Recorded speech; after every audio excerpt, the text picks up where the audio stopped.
Good evening and namaste everyone. And happy Independence Day to everyone. On behalf of Intas Pharmaceutical Limited, I, Dr. Mithilesh Nayak, welcome you all to this third series of Practice-Pearls-in-Endocrinology. And today we are going to discuss about the very important topic, that is the endocrine hypertension. And to guide us, we are having with us Dr. Professor Subhankar Chaudhary, sir. He is a well-known endocrinologist from the city of Kolkata, and he is currently editor-in-chief in the Indian Journal of Endocrinology and Metabolism. So without wasting much time, I hand over the session to Dr. Chaudhary, sir. Over to you, sir. Very good evening and warm greetings once more on the 74th year of our independence.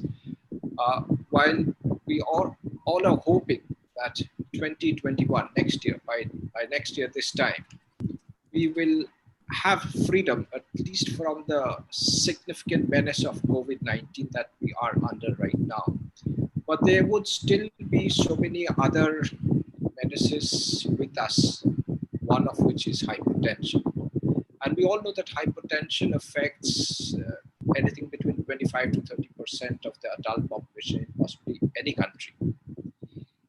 And we also know that hypertension is the most important, the most common preventable risk factor for a whole host of conditions: cerebral strokes, heart failure, myocardial infarction, renal damage, and so on. While the treatment of hypertension, I think justifiably, is primarily done by family physician, the primary care physician. Then there are consultant physicians who are involved. Cardiologists are there. Nephrologists are considered. Neurologists are also there.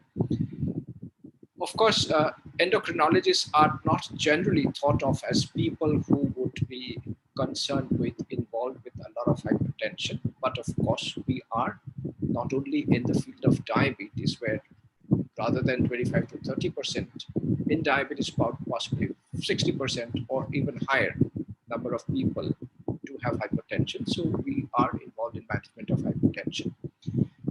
While hypertension largely or most commonly is idiopathic or essential, even this essential hypertension today, we understand, could also have some hormonal underpinnings. For example, when we talk of low renin hypertension in essential hypertension, there is a consideration, there is a suggestion that it would all be arising out of excess mineralocorticoid secretion, which is not overt.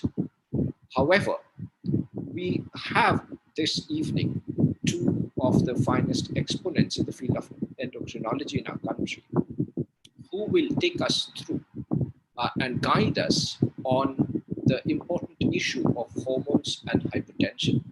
So first of all, we shall have none other than Professor Nihal Thomas, who is with the Department of Endocrinology at Christian Medical College, Vellore.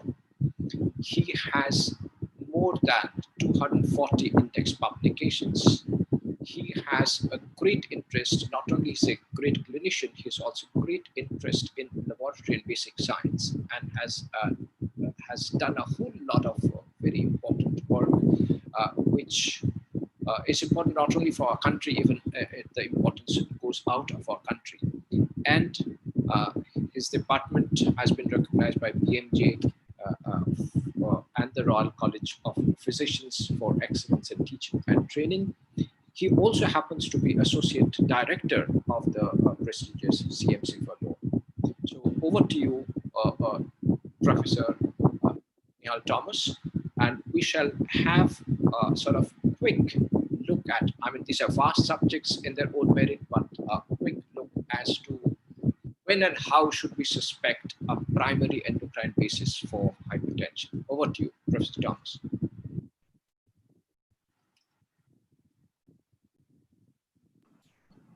Thank you, Professor Subhankar Chaudhary, for that warm introduction. And it's wonderful to have Dr. Ganapathy with us as well. So I'm going to give an overview of endocrine hypertension over the next 20 minutes. It is one of the forms of secondary hypertension, meaning it is secondary to some other disorder, maybe renal, maybe endocrine, but this is endocrine hypertension that I'm going to be talking about. 1 to 5% of patients with hypertension have endocrine hypertension, and this may approach something like 7 to 15% in a tertiary care center. So it is reasonably common, and it should be looked for when we have people who have difficult to control blood pressure. When we talk about endocrine hypertension, we have certain disorders: primary hyperaldosteronism, pheochromocytoma, and Cushing syndrome. And the commonest of the three being that of hypokalemia due to primary hypoaldosteronism with alkalosis. There are other more exotic conditions like 11 beta hydroxylase deficiency and 17 alpha hydroxylase deficiency, which are rarer disorders when we come to the general physician. And there are endocrine disorders which are not so uncommon, which are accompanied by hypertension, but the primary problem of the endocrine disorder, like acromegaly, hyperthyroidism, and hypothyroidism, may be dominant more than hypertension per se. One important disclosure that we as endocrinologists need to make, however, is that endocrine hypertension is not the commonest cause for secondary hypertension. It is, in fact, renal disorders like chronic renal failure, glomerulonephritis, renal damage due to vesicourethral reflux, and renal artery stenosis, which should be looked for first for secondary hypertension and then endocrine disorders. Well, at least in parallel. And we have another set of disorders which would be classified as miscellaneous, like coarctation of the aorta, patients with raised intracranial tension due to whatever cause, and of course, exotic causes like porphyria. So I just highlighted in orange as to what I would think would be the more common disorders in terms of frequency. And I will go through a few clinical problems to highlight some of these disorders. So here is a 28-year-old lady comes with severe acne, pigmentation, and proximal muscle weakness well till 2 months before. She has a serum potassium of 1.8 and metabolic alkalosis. So what are we dealing with? And since we tend to think in terms of multiple choice questions, here is a patient with hypokalemic alkalosis. What are the differential diagnoses? Diuretic usage, Bartter syndrome, Conn syndrome, Cushing syndrome. How would you like to identify? Now, this is the patient who's got a classical moon face, hirsutism, and a pigmentation, and has a blood pressure of 190 by 120 millimeters mercury. You go back to the differential diagnosis. Certainly, all these conditions can cause hypokalemic alkalosis. Having said that, Bartter syndrome is not associated with hypertension. Conn syndrome and Cushing's can be associated with hypertension. And of course, diuretics are used for treating hypertension. So you have ruled out Bartter's, and therefore your most likely diagnosis is iatrogenic Cushing syndrome because the patient has Cushingoid features. Think about Conn's as a possibility, but this is unlikely. And therefore, what would be the cause of this kind of patient with an endogenous Cushing syndrome, an ACTH producing hormone? Would it be pituitary? Would it be pancreatic? Or would it be a thiazide overdosage, which is unrelated to Cushing's? The patient had pigmentation, and therefore you think of ACTH excess, and therefore it has to be an endogenous Cushing syndrome, and the other causes are ruled out. Pituitary microadenoma, pancreatic neuroendocrine tumor. And why does hypokalemia occur in these patients? It is due to a spillover, an excess of glucocorticoids, which spills over onto the mineralocorticoid receptor and causes hypertension. So this patient had a detailed workup. The MRI of the pituitary was normal, ruling out a pituitary microadenoma after an adequate biochemical workup. And we then did a Budota PET scan, which showed a pituitary tumor producing ACTH. This is an uncommon cause, but I'm just highlighting it as part of a differential diagnosis. Patient had an extensive surgery of the pancreas and then was treated. The metastasis was still producing hormones, and we give an enzyme blocker which attacks the enzymes in the adrenal gland. Ketoconazole is given, which therefore reduces the cortisol levels which are circulating. We have had extensive experience with ectopic Cushing syndrome, and you can actually differentiate these depending on the hormonal evaluation. Ectopic Cushing's have much higher ACTH levels, much higher urine-free cortisol levels compared to the pituitary microadenomas. An 18-year-old lady presented with severe hypertension for 3 months.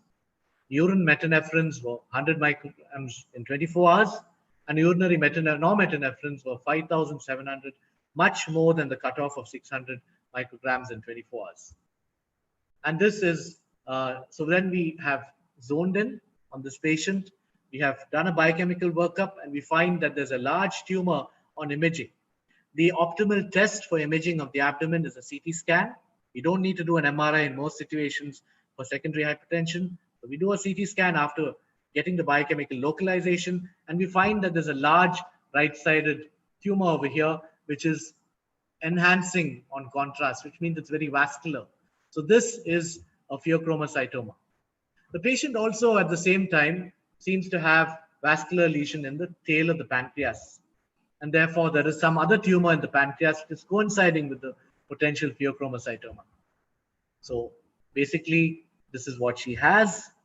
And this is what an isotope scan to look for other tumors has also been done. We find a one-sided tumor over here, on which is large, and a smaller tumor on the left side. So you underwent a right adrenalectomy. Now, when you operate on these patients, you need to basically try, if possible, when you're taking out both tumors on both sides of the adrenal, you'd like to preserve the glucocorticoid function. So this is a cortical sparing left adrenalectomy and a total adrenalectomy on the right side. And also the tumor in the pancreas has also been removed over here. For this patient, as you can see, the large tumor under the liver, this is a right adrenal tumor. And essentially the histopathology shows what is classical of a pheochromocytoma, a highly mitotic tumor with nuclear polymorphism. Now, nuclear polymorphism in other patients would make you think of malignancy. But these mitotic tumors in endocrine disorders, in pheochromocytomas, do not indicate a malignancy. So you cannot make a diagnosis of a malignant pheo just from the histopath per se. You need to have vascular and capsular invasion or metastasis.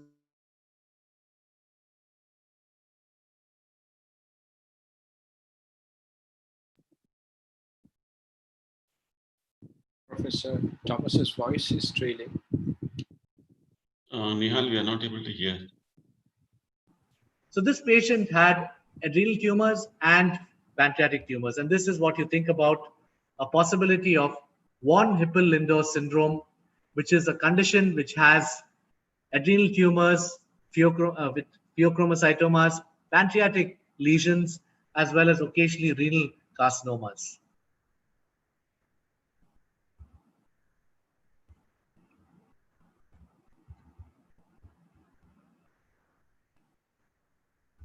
Okay, so pheochromocytomas have been looked at our center, and this was the first publication done by my teacher and his colleagues from endocrine surgery, and have looked at this almost 25 years ago. And more recently, my colleague Simon had actually highlighted the fact that with this, there are a number of endocrine tumors, pheochromocytomas, which have hormonal associated inherited conditions. And this has to be looked at. So when you have a pheo, you need to do a good pedigree chart, and then you need to look for these syndromes. Multiple endocrine neoplasia type 2, which is A and B. A has parathyroid adenomas, B have marfanoid habitus and mucocutaneous neuronomas. Von Hippel-Lindau syndrome, as I mentioned, as in this patient, and then you have the succinyl dehydrogenase deficiency syndromes, the B, which are frequently malignant and frequently of maternal or paternal inheritance, the D, which are associated with carotid body tumors in addition. So 35-year-old female presented with diabetes, hypertension, and progressive weight loss, severe hypertension, as you can see over here, urine normetanephrines once again elevated, and you can see over here, the patient has a large retroperitoneal tumor, extraadrenal lesion, which is producing these hormones, and severe hypertension. Incidentally, the CT scan also showed a cut which showed a lytic lesion in the pelvis. So this patient has a metastatic lesion going to the pelvis in addition. And we did an isotope scan. It showed more than the X-rays. Then the CT scan, it showed metastatic multiple lesions over here. So retroperitoneal tumor. And here, how do we treat this patient? It's malignant, it's metastatic. What are the options? So instead of we try to remove the extraadrenal tumor, but in addition, we give isotope therapy for these patients, and she underwent palliative chemotherapy subsequently. So this very malignant pheochromocytoma, or paraganglioma rather, is that of an STHB mutation and genetic condition. And we do these tests in our lab because it helps in predicting tumors in other family members in addition. This is another publication which has looked at the multiple endocrine neoplasia in our population, besides STH mutations, and this is very similar to the Western data showing that certain germline activating point mutations are responsible for multiple endocrine neoplasia, which can cause medullary thyroid cancer and pheochromocytomas at the same time, along with parathyroid adenomas in MEN1. So when you have a patient, when you think of a pheochromocytoma, there are several differential diagnoses which are definitely more common than a pheo. As a physician, if you have someone who comes with you with palpitations, a slight rise in blood pressure, sweating, tremors, anxiety, and panic attacks are certainly very common. Paroxysmal atrial tachycardia can also mimic this. Menopausal symptoms in certain women, you can have extremely severe menopausal symptoms with fluctuating blood pressure and hot flushes. Vasodilating headache, migraines can also have borderline high blood pressures with headache. You shouldn't be thinking of pheos in all those situations. And of course, hypoglycemia, wherein hypoglycemia stimulates catecholamine release and can also cause a mimic of a pheochromocytoma. And of course, this is common in patients with diabetes. So how do we manage our pheos? We first check the urinary metanephrines, then we do imaging of the abdomen and adrenals, and then we may need to do an isotope scan to see if there are more tumors in certain syndromic conditions where you have bilateral or multiple lesions. Preoperatively, this is the only cause for hypertension wherein you load the patient with salt because you do not want to have a collapse in blood pressure after surgery, and you alpha block them for 10 to 14 days. You can give phenoxybenzamine, which is an ideal drug, but then cheaper and more easily available is prazosin. You alpha block them. And then towards the end, you add a small dose of beta blockade in 10 to 14 days time. And if it's large and it's abutting the spleen, you may need to give them a pneumovax in case you're anticipating a splenectomy.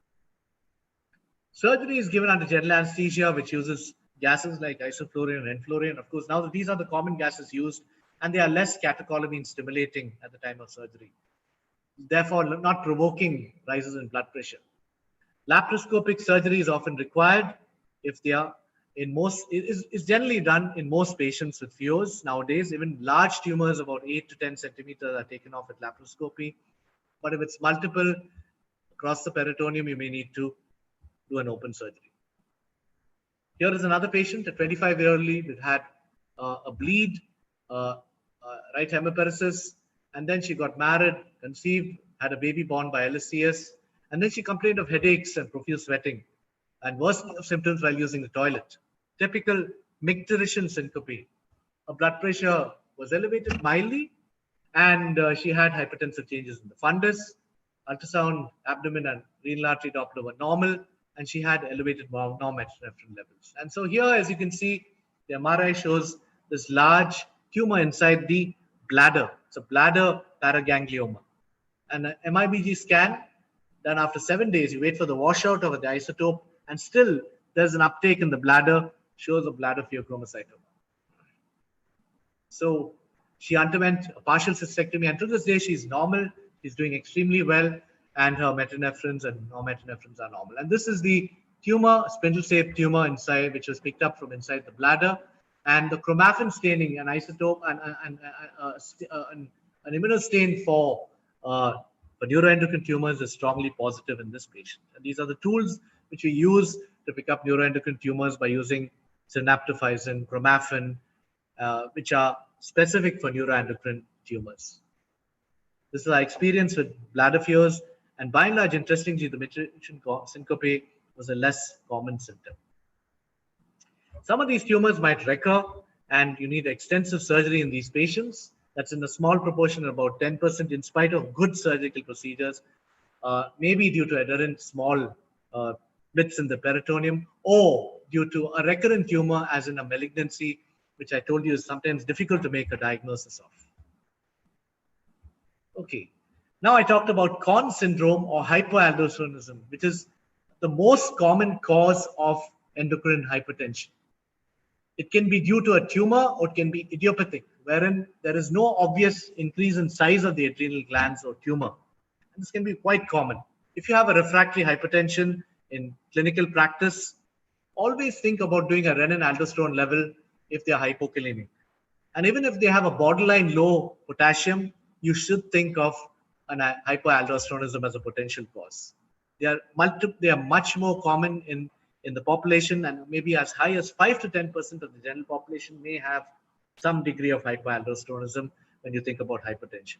So essentially the physiology over here, high aldosterone perpetuating potassium excretion and sodium reabsorption.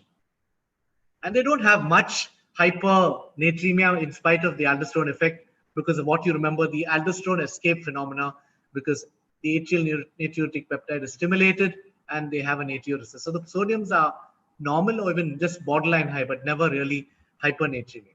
But they have hypokalemia and alkalosis. So this is a lady who came with flaccid quadriparesis, hypertensive, had borderline blood pressure. This was many years ago, and she had been put on centrally acting drugs, which we seldom use nowadays, and atenolol. She had evidence of hypertensive changes, and it's important in all these patients to look at the fundus and auscultate the heart to look for features of left ventricular hypertrophy and end organ damage. She had proximal myopathy, and this is a feature of hypokalemia which is prominent. And as you can see here, hypokalemic alkalosis, U waves on the ECG in addition. And she had an adrenal tumor. You can see the dark lesion, which is totally in contrast to a patient who has FEO, which is very vascular. These patients are fat-laden, tumors are fat-laden, and therefore are much darker on appearance in 80% of cases. It's a cortical adenoma. So these patients, when you make a diagnosis, you check a renin and aldosterone level. They often missed in mild disease. Periodic paralysis is more common when you have adrenal adenomas, particularly 50% of adrenal adenomas with hypokalemic alkalosis have recurrent muscle weakness, which may occur. And this is a differential diagnosis for periodic paralysis as Conn syndrome, and renal tubular acidosis are the common causes. And this is one which should be thought about. Easy to remove with a laparoscopic surgery. The preoperative treatment, or those in mild disease with mild hypertension, you can use spironolactone, ACE inhibitors, and of course even calcium channel blockers are very effective over here. The posterior approach which is used in these patients with a laparoscopic technique. And here is a classical Conn's adenoma, which is yellowish, a fat-laden tumor, as I mentioned to you. And this typical appearance, because the fat gets washed out from the H&E stain, you can just see these clear cell tumor which occurs in these patients. So let me just summarize. When does one investigate for secondary hypertension? Difficult to control with maximal doses of 3 drugs, early age of presentation less than 30 years, atypical symptoms and signs with recurrent palpitations, marked weight loss as in FEOs or in patients with ectopic ACTH producing Cushing's, where they actually lose weight because they're very catabolic, muscle weakness, polyuria and recurrent urinary tract infections in patients with polyuria due to hypokalemia, which is chronic, recurrent UTIs in patients with vesicular reflux, fever, arthritis, and hematuria in patients who have a vasculitis. So therefore, I'm covering all causes of secondary hypertension in this symptomatic screening process. Cutaneous lesions in polyarteritis nodosa and in SLE. Family history of severe hypertension and renal failure in patients with polycystic kidney disease in adults. And of course, familial hypertension in patients with FEOs due to von Lippel-Lindau syndrome, multiple endocrine neoplasia, and succinyl dehydrogenase deficiency. And severe presentations with encephalopathy, papilledema, and left ventricular failure should be screened for all common causes of secondary hypertension without disregarding the age. Even if they're older people, you should look for a secondary cause in these patients. The examination checklist, Cushingoid features, acromegalich features, severe hypertension, you have retinopathy, which may be severe, and the features of MEN2 the mucocutaneous lesions on the lips and the tongue, and features of Turner syndrome when you have coarctation of the aorta. These are the baseline investigations which you can do in your clinic as a primary care physician. Basic tests which should be done in all patients with young onset hypertension, or what you think of symptoms of secondary hypertension. And of course, the catecholamines which have replaced the vanillmanelic acid. It's the urinary metanephrines. Plasma assessment of catecholamines is ideal, but it needs the LCMS, and therefore the cost may be about 7 times more in our country, and therefore we're using it much less in our country. Therefore, isotope scans, MIBG, DOTA-PET, aldosterone and renin levels, which should be done in patients with secondary hypertension when there's no other identifiable cause, because it's common.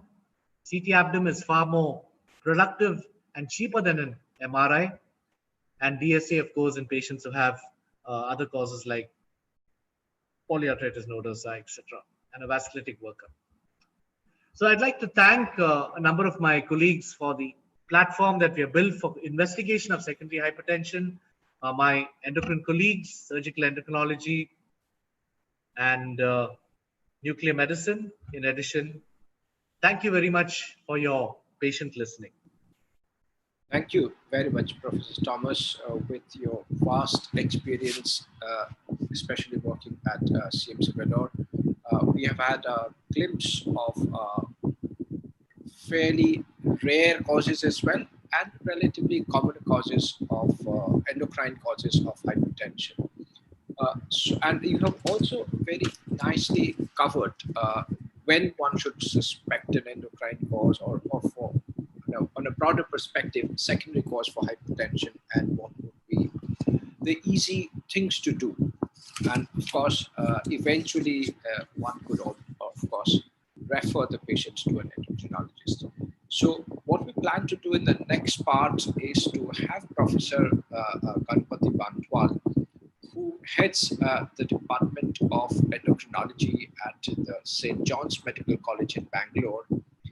He's a principal investigator in several clinical trials. He's got numerous papers in peer-reviewed international and national journals.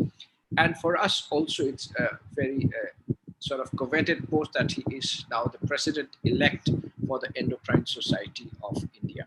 So what we would hope, of course, Professor Thomas has already taken us through several case scenarios, but we'll have Professor Bantwal maybe show us whether or what's the result of treating various endocrine causes of hypertension, whether the hypertension reverses or what happens, the natural cause of the disease. In his own way, I'm sure he will take us through the story of endocrine hypertension with real life case discussion. Over to you, Professor Bantwal. I hope, thank you, sir. Thank you for that kind introduction. My job actually has been made easy by Professor Nihal. I'll be talking about 2 case scenarios. The same thing what Nihal presented, but a little bit more in detail. So let me begin with the case. 23-year-old lady, 20 weeks of gestation, had history of labile hypertension since 12 weeks of gestation. She had episodes of headaches, sweating, palpitations.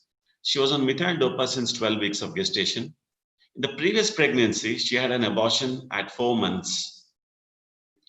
And during this pregnancy, her blood pressure was 200 by 120, significant partial drop, 70 systolic and diastolic of 20. Fundus revealed grade 3 hypertensive retinopathy changes. All peripheral pulses were very well felt. There was no difference in the blood pressure between upper and lower limb. No renal bruit was appreciated. She had no pedal edema. There were no cutaneous markers suggestive of Men's syndrome. So what's your diagnosis? Pheochromocytoma. So on evaluation, ECG echocardiography revealed evidence of LVH, no features of coarctation.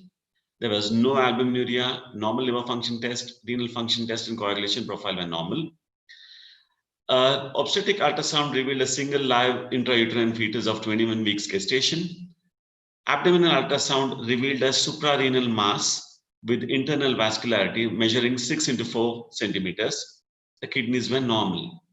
And since she was pregnant, we got an MRI, which showed an adrenal mass 6.5 into 4.6 into 0.8 centimeter, which was iso-intense.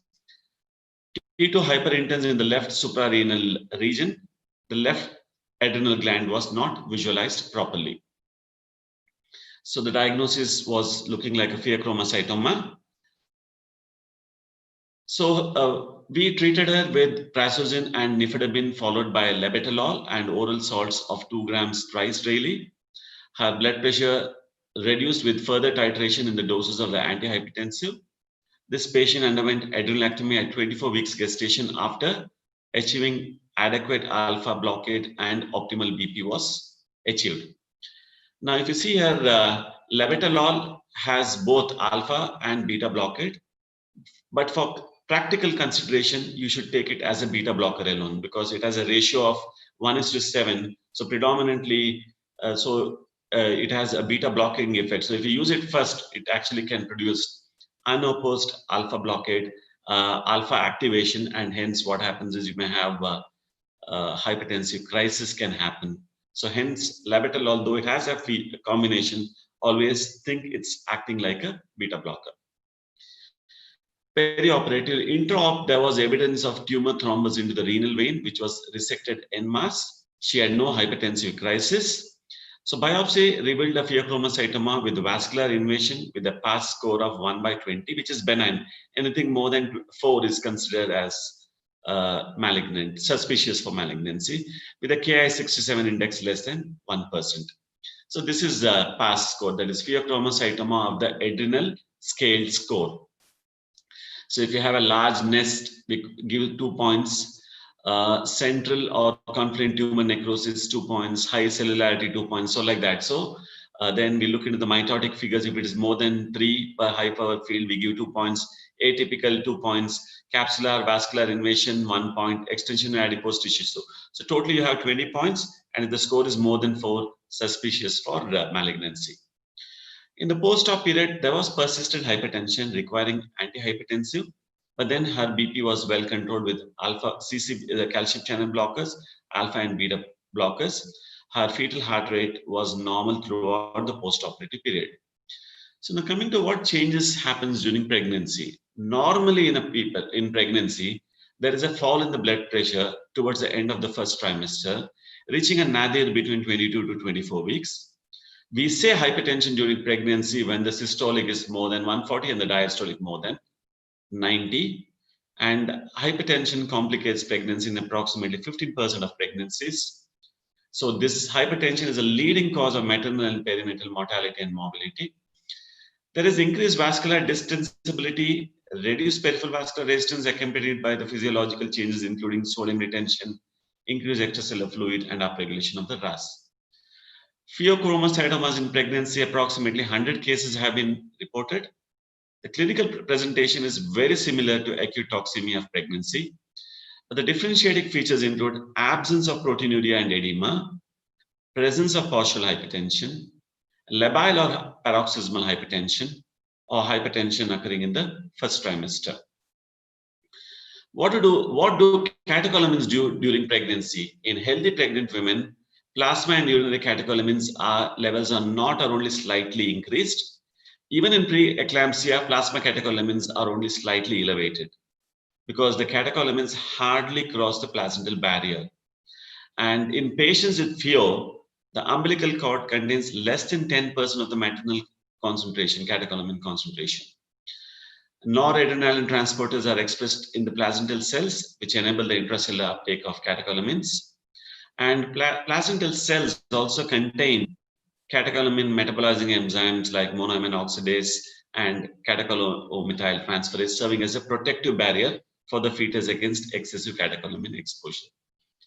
Now, coming to the fetus, they have a high basal catecholamine secretion rate, but the circulating concentration are low because of high clearance. So this is required because of its stress in the mother.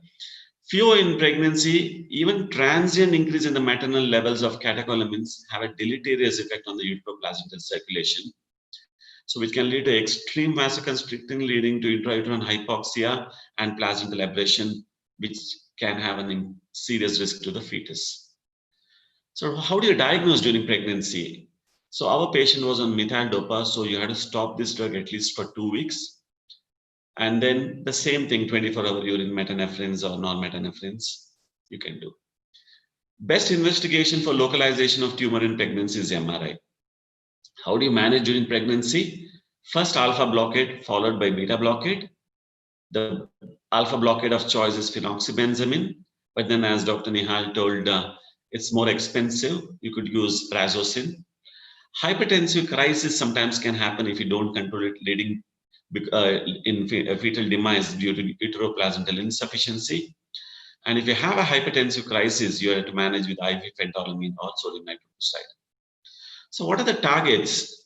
So in non-pregnant women, patients with PO, we aim less than 140/90. But here they say it's better we target around 130/80 because they claim less hemodynamic stability with a higher blood pressure levels. Best time to do excision of the tumor is in the second trimester. If pheochromocytoma is diagnosed after the second trimester, adequate alpha blockade should be achieved and BP controlled, and pregnancy should be continued till term when you do a combined cesarean section and removal of the tumor at term. In fact, if you allow LSCS, the mortality is more, which is around 30% compared to LSCS where it is less than 10%. 50% can have sometimes persistence of hypertension despite the removal of the source of excess catecholamine production. The tumor recurrence rate is around 14% in adrenal disease and 30% in extraadrenal disease. And last but not the least, because this patient is young, do a genetic screening for hereditary FEO because 1/3 will have an hereditary predisposition. So I will do a next case. Mrs. RB, 35 years age, hypertension since the age of 35, always uncontrolled hypertension on regular medication. She was on calcium channel blockers and ARBs, regular cycles. There were no history of FEOS. There was no history suggestive of acral enlargement, headache, or visual symptoms. No weight gain, striae, rounding of the face, ink circumference, proximal myopathy, or virilizing features. No history suggestive of muscular weakness, no stones or fractures to rule out parathyroid, hyperpara. No neck swelling, no history of young onset hypertension or IC bleed. Evaluated by a primary physician found to have persistent hypokalemia. CECD abdomen was done, it showed a left adrenal adenoma. It was referred to an institute for further evaluation. When do you suspect case dissection for PA? So if you have a sustained hypertension, more than 150 systolic or 100 diastolic, more than 140/90 resistant to 3 conventional antihypertensive, including a diuretic. If the patient requires 4 or more antihypertensive drug to have a blood pressure control, hypertension or spontaneous or diuretic-induced hypokalemia, hypertension and adrenal incidentuloma, hypertension and OSA, hypertension and a family history of early onset hypertension or cerebrovascular accident at a young age, less than 40. Also recommend case detection for all hypertensive first-degree relatives of patients with PA. So normally we do a PSC-PRA. How do you collect it? Collect it mid-morning at around 10 a.m. after the patient has been sitting, standing, or walking for at least 2 hours and seated for 5 to 15 minutes. Collect the blood carefully, avoid stasis and hemolysis. Maintain the sample at room temperature and not on ice, as this will promote conversion of inactive to active renin during delivery to lab. And then you should see that there is a rapid freezing of plasma component pending assay. If the patient has hypokalemia, always ensure that you correct the hypokalemia because hypokalemia reduces the aldosterone and then you may get a falsely negative the ratio, aldosterone, PSA-PRA ratio. Also, false negative ratios can happen when the renin is stimulated by dietary salt restriction, because the moment you find somebody has hypertension, we tell salt restriction, and you can get a falsely negative ARR. Concomitant malignant or renovascular hypertension. Pregnancy, in fact, you can get a false because you have a high level of progesterone. Progesterone has an anti-mineralocorticoid effect. So that's another reason. But the same process is for diagnosing in pregnancy. Only if you do a direct renin measurement, you may get false negative. So treatment with diuretics, including spironolactone, CCBs, ACE or ARBs, you have to be cautious. If you get a low PRA, that means to say you're fine. Especially spironolactone, which can increase the PRA. So if you find in a patient on spironolactone, if the PRA is suppressed or if the patient continues to have hypokalemia, which means to say the blockade is not complete, and then the PSA-PRA ratio is still valid in these patients. So at our hospital, pulse rate was 88, blood pressure 170/90, on amlodipine 10 milligram and telmisartan 40 milligram. There was no postural variation, no pallor, icterus, cyanosis, normal JVP, thyroid and spine were normal, no stigmata of Cushing's, acromegaly or other syndromes, no renal artery bruit, cardiovascular system was normal, no added sound, CNS was normal. Sodium was 141, potassium was 3.1, creatinine was normal. We corrected orally the potassium with the chlor syrup. PSA-PRA was done after the correction, and for the hypertension, we uptitrated the CCB. Echo showed concentric LVH, fundoscopy revealed grade 1 hypertensive retinopathy. We also did an overnight dexamethasone suppression test. Though this showed hypertension, hypokalemia, there were no stigmata of Cushing's. The size of the tumor was a little bit big, so that made us suspect that we should also do a cortisol level. Because it has been found if the size of the tumor is more than 2.4 centimeters, you can have co-secretion of cortisol, and then post-op, suddenly you may find patient may have hypertension, which is because of suppression of the adrenal glands. The cortisol secretion may take some time to recover. So that's the reason whenever you find a tumor size more than 2.4, always look for even cortisol hypersecretion. His PSA was high, the PRA was 0.8. In fact, the ratio was more than 50. In fact, urinary VMAs and metanephrines were also then, and they were normal. So PSA-PRA ratio was more than 50. So what about confirmatory test? Has it to be done in all patients? So the confirmatory test, so what we are doing, PSA-PRA ratio is actually a screening test. Anything more than 20 is suspicious. That means you have to screen.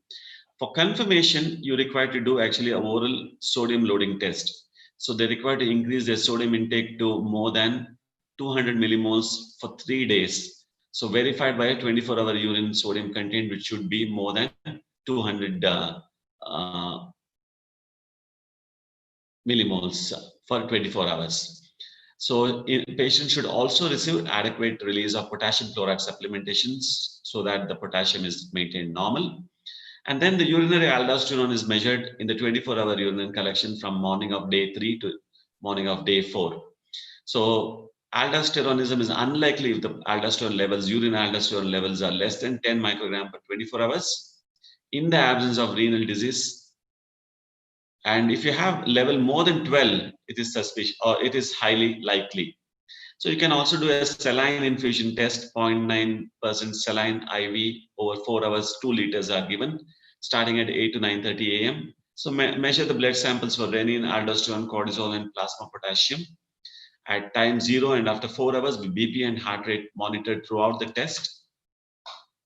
And if you find that the post-infusion plasma aldosterone level less than 5 nanogram per deciliter, it makes the diagnosis unlikely. More than 10 is highly probable. Values between 5 to 10 are indeterminate, especially a cutoff more than 6.8. If you have more than that, we say it's more likely to have PA. The other test is the fluorocortisone suppression test, and the captopril suppression test, a challenge test can be done. So confirmatory test is not required if the patient has spontaneous hypokalemia, plasma renin below detection level, and the PSC is more than 20 nanogram per deciliter, plasma aldosterone concentration. So our patient had this, so we did not do the confirmatory test.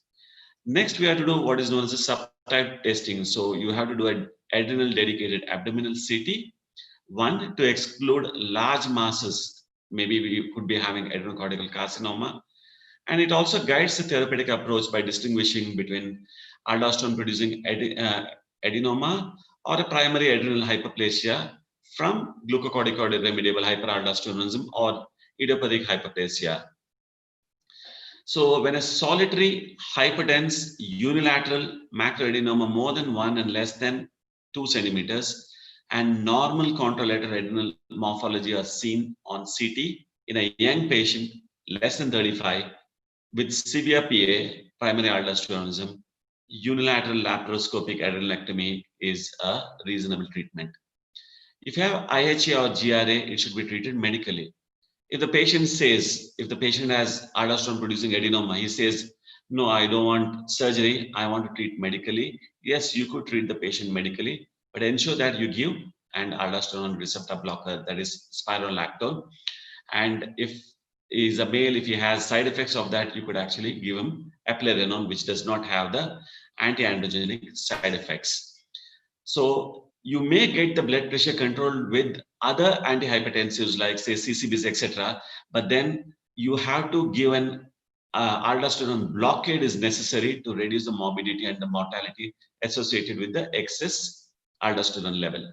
So CECT abdomen was done. It showed a tumor, as I told you, with a delayed washout.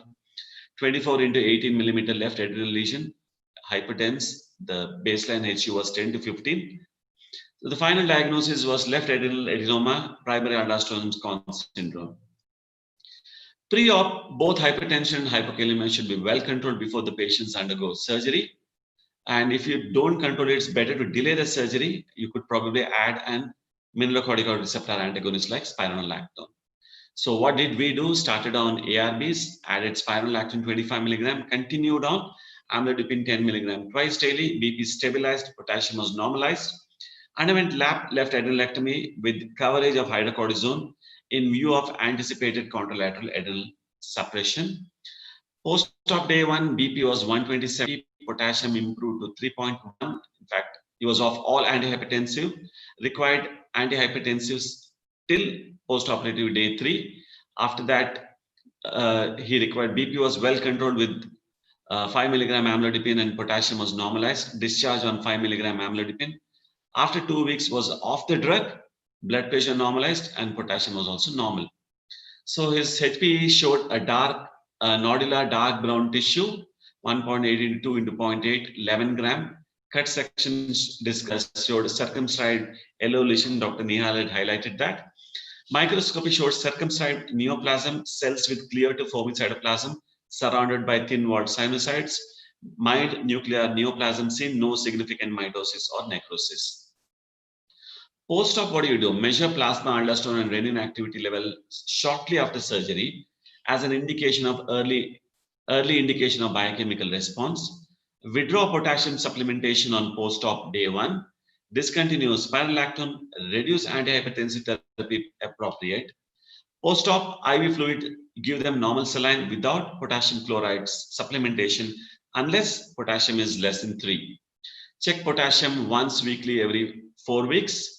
5% can develop clinically important hyperkalemia because you have a state of hypoaldosteronism temporarily till the other side recovers.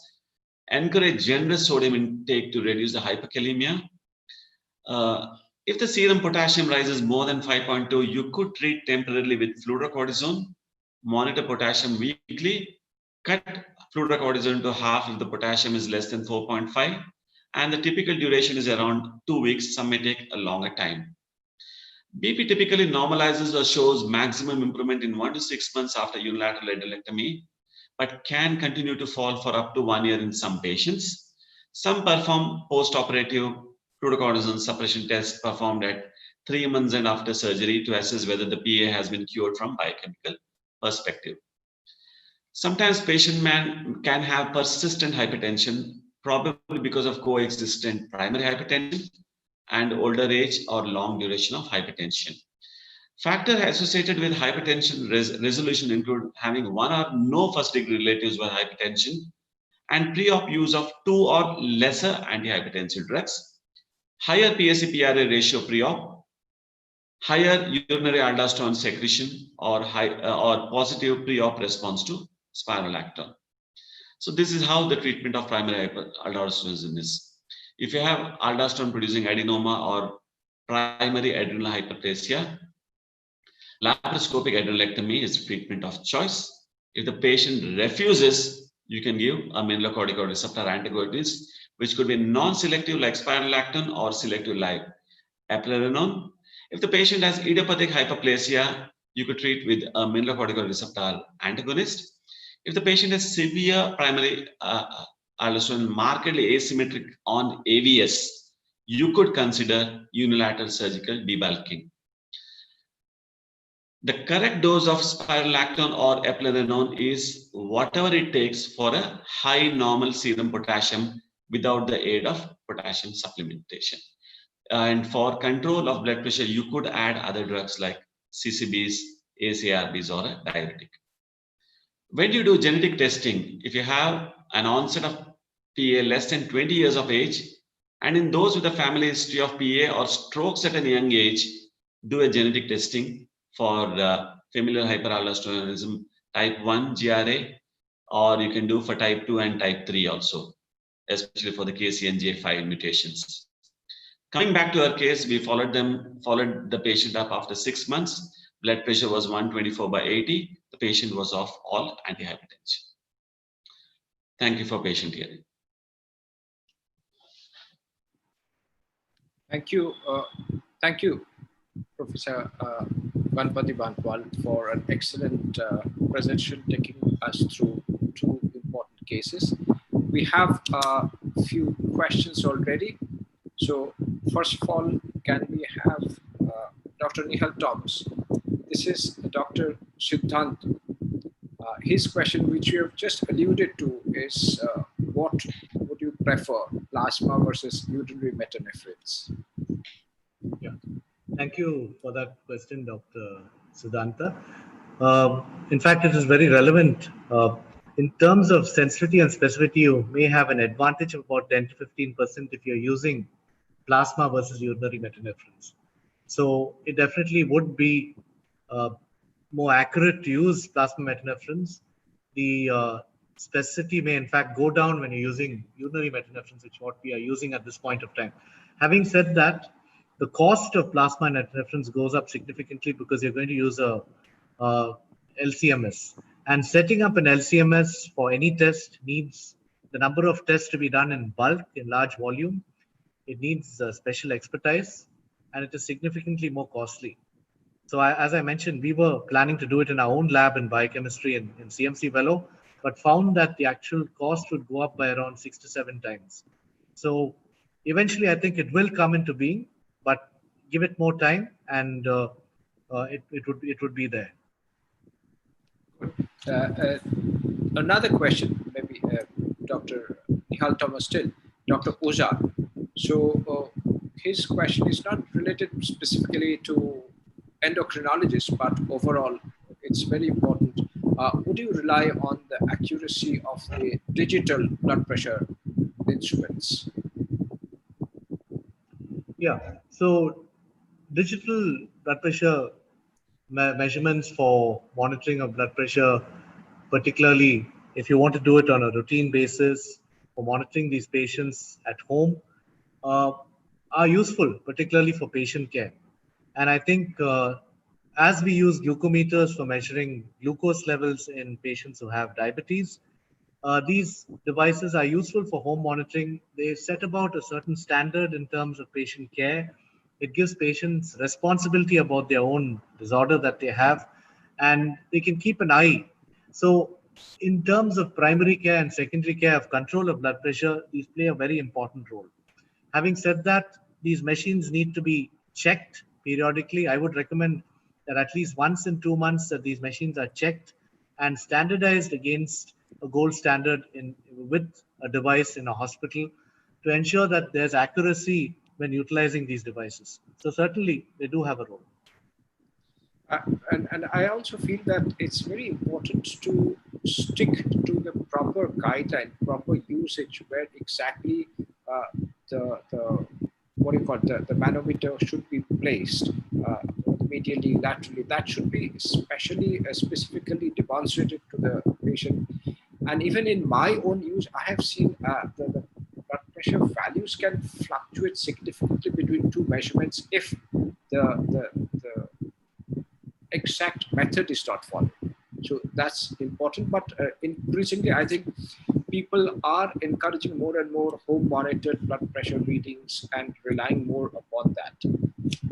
And in my personal experience, at least, I feel that I see many patients in whom the blood pressure recording is high, and the patient says, "No, doctor, I have done it at home. It's always normal." And in several instances, I have found that after several checks, that is correct. I mean, so getting the real blood pressure possibly is better done at the patient's own residence, if of course the methods is properly followed. Dr. Bantwal, do you want to add to this? Yes, sir. I do agree with both of you, especially after the sprint trial. In fact, where they use this type of BP apparatus, I think it's more and more people. I mean, even I feel confident actually to tell the patients to use that for monitoring the blood pressure. Previously, I used to have a feeling that no, you get false reading in that. But then sometimes what happens, the first reading may be abnormal. Maybe you could repeat it after a minute or two. The second reading is actually more reliable, because first reading may be haywire, and the next reading you find it's normal. And if you do the third reading, it's also once again it'll fit with the second reading. So that's another thing which we should, I think, keep it in mind when you are getting a high values and or a very low value also. Sure. And in the COVID era, possibly we want less interaction, physical interaction with the patients, and we would be encouraging, at least in these times, that patients have their blood pressures recorded at home rather than getting pressure recorded in the clinic. So one for Professor Bantwal. This is Dr. Shah. So this is a young lady who is on oral contraceptive pill and is found hypertensive. So what do we do? How do we evaluate? Yeah, provide any further history, family history, whatever we don't have right now. Well, in that case, if we feel that because the patients on oral contraceptives, it's better to stop the medication for around 8 weeks and then reevaluate. Suppose we are suspecting Cushing's, for example, and patient is having, and not much stigmata. Suppose for PIA, if you want to check for aldosterone, you could stop it because this patient is actually, you could stop this drug, wait for around 6 weeks or 8 weeks and retest it. As I told you, in pregnancy also for primary hyperaldosteronism, the same criteria exist. If you find that if the plasma renin activity is suppressed and the aldosterone levels are high, which indirectly says the patient has primary hyperaldosteronism itself. And also you don't require a what you call confirmatory test if you find the plasma aldosterone concentration is more than 30 nanograms per deciliter. The interference happens only when you're doing a direct renin measurement. So then actually the interference happens. Otherwise, you could use the same criteria for making a diagnosis of PA if the patient is on OCPs also. But in OCPs, we have the liberty of, we could stop it and recheck it after some time. Pregnancy is more difficult.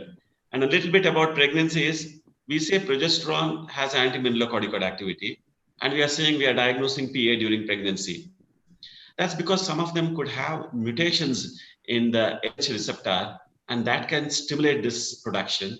And similarly, beta-catenin receptor mutations, and also I think HCG mutations. So if they have these mutations, they are the ones who develop hypertension during pregnancy, though pregnancy is a state of progesterone has an anti-mineralocorticoid effect. Right. So what about OCP, estrogen itself, causing hypertension? Yes, that's the reason better to stop it. Yes, it can produce because renin, increased renin. But my personal take is the standard low estrogen dose OCPs that are more commonly used these days possibly do not cause hypertension. It's my personal belief. I mean, if you stop, usually the hypertension does not go away. So, what would be Dr. Nihal's take on it? Dr. Shubhankar, can I repeat that question? It's not Yeah, clear. okay. This was about. Sorry, maybe I'm not being audible well. This is about a young female with hypertension who is on OCP. So, what would be the contribution of the OCP to the cause of hypertension? So very often, these women may be individuals also who have polycystic ovarian syndrome, and one might in fact expect hypertension to be more common in these individuals who are either physically unfit or also have obesity in addition. Having said that, I do believe that a proportion of around at least 20% may have the OCPs per se contributing to blood pressure, but it's generally not that severe in my experience. I think it's generally more mild to moderate diastolics up to around 100 or a little bit more than that, generally not that severe. So that's how it is. And most of the other indices, the biochemical indices, are eventually quite normal in this situation. Right. There's another question from Dr. Atul. So, is there any relation of the menstrual phase while measuring plasma aldosterone? Does it matter, Dr. Nihal? I'm sorry. Menstrual phase, menstrual phase and measurement of plasma aldosterone. No, I don't think we need to fine tune things to that extent. There are a lot of practicalities when we look at patients and measuring hormones in these situations. So I don't think there's going to be any major fluctuations or changes. There are some peaks that you might expect, but I mean, to actually make things convenient for the patient in terms of patient care, this is not at all required. If you have florid hyperaldosteronism, it's generally going to be the case. Borderline cases are generally not going to be having, major differences in aldosterone levels. Dr. Bantwal, you mentioned about this Conn syndrome. So now it's medical treatment of Conn's in pregnancy. Can you use spironolactone or eplerenone? Okay. See, theoretically, spironolactone is actually a category 3 drug, or you can say category X also, because especially if there is a male fetus, then you can have some problems with that. But then this happens in the first trimester when actually the organogenesis happens. But the preferred drug is actually eplerenone because it does not have that effect. It's a category FDA category 2 agent. So better to use eplerenone rather than spironolactone. But then there are reports where they have used spironolactone without deleterious effects. In fact, there are some anecdotal reports, case reports are there where they used it and they found healthy child was born, including a male child also. So there are, but then better to use eplerenone, which does not have these effects. Right. Dr. Shomita Mondal. So maybe we go back to Dr. Nihal. How to confirm primary hyperaldosteronism in a patient with reduced GFR? Okay. With reduced GFR. Yeah, that's a good question. Essentially, in patients who have reduced GFR per se, I think one should look at the clinical algorithm per se. If the patient is not on a diuretic and has hypokalemia with hypertension with a reduced GFR, say around 30, and the potassium is, say, something like 3 or 2.9, and the patient is not on a diuretic, one should certainly consider this as a possibility. The other possibility, of course, is patients who have a concomitant renal tubular dysfunction or renal tubular acidosis, but they would in fact have bicarbonate levels which are much lower. So take into account the clinical scenario, patient not on diuretics. In this situation, if you do have hypokalemia, do consider a possibility of Conn syndrome, we always think of Conn's as a milder form of secondary hypertension than FIO, but that's not always the case. So you can have significant end organ damage in these patients as well. Patients with renal damage usually will have a hyperreninemic hyperaldosteronism.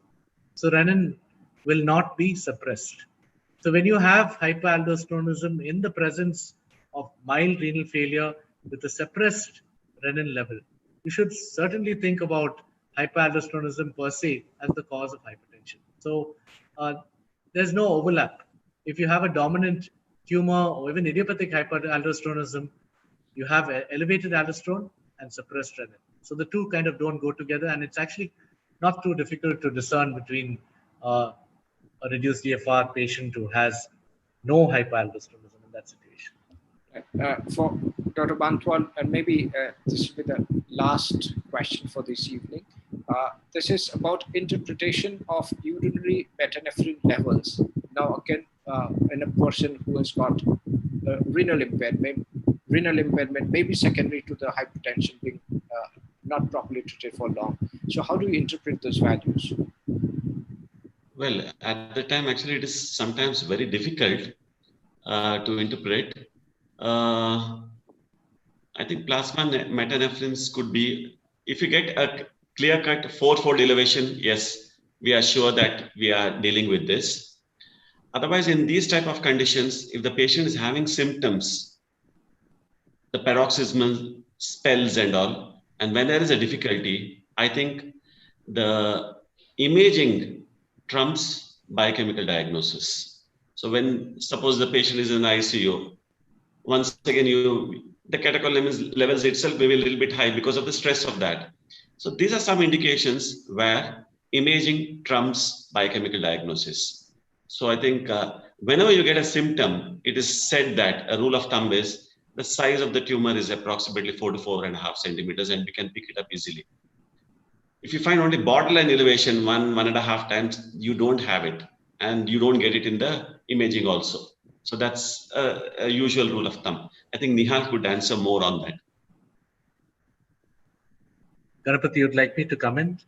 I think Yes. you put it beautifully. If you have a tumor, you go for the big apple. You do the imaging. You may have even a proportion of patients who do not have any catecholamine elevation, but if it's severe hypertension and you have not found the cause, it may be well worthwhile doing a CT abdomen, which in today's practice is quite easily doable. Right. So I think we had excellent two presentations, and I hope that both of them have provided enough of interesting cases to deal with the concept of hormone-induced hypertension or endocrine hypertension. There would be other situations that Dr. Thomas has also referred to, for example, in hypothyroidism, in hyperthyroidism. There could be some amount of, for hypothyroidism, maybe there's some amount of diastolic hypertension. In hyperthyroidism, there's more of systolic hypertension. But then hypertension doesn't dominate the clinical picture, so it's something else. But these are conditions where hypertension dominates the clinical picture, and where you could provide a cure for the hypertension by diagnosing this condition. Even if it's not a surgical cure, a specific medical treatment addressing maybe the mineralocorticoid excess could definitely do well in terms of reducing the long-term morbidity related to hypertension. But of course, we also finally need to remember that it's important that about hypertension, the rule of 50 that we commonly say, that only about 50% of hypertensives are ever diagnosed, and of them only about 50% are properly treated, and of those who are treated probably only about 50% reach their targets. So measuring our blood pressure in our patients is so very important, and then offering them the right treatment. And in this context, maybe endocrinology does have a role to play, and of course, not stressing the fact that I think much of so-called essential hypertension also does have subtle hormonal changes as the basis for essential hypertension.